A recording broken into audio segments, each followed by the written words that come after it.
Hmm. Ito yung dalawang anakis ko. Oh. Tingnan nyo. Oh. Talagang palaaway to si si Daisy. Kasi yung paa ni Ate Lily rin nakalalay. Oh, yung buntot pa niya. Oh. Kaya si Daisy. Oh, tingnan. Yung paa ni Ate Lily. Pasaway din to si Ate Lily. Kaya yan si Daisy, akala niya nakipaglaro si Ate Lily. Oh, kaya Ate Lily, oh, yun to, oh. Ay. Ayan na.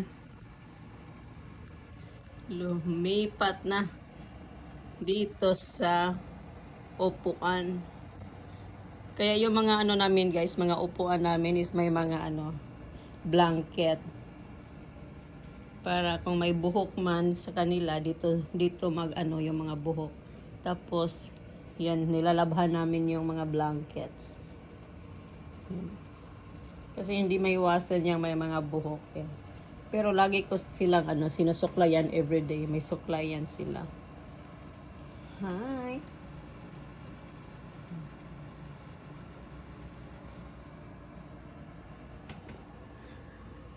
Hi! Hi! Yes! Hi!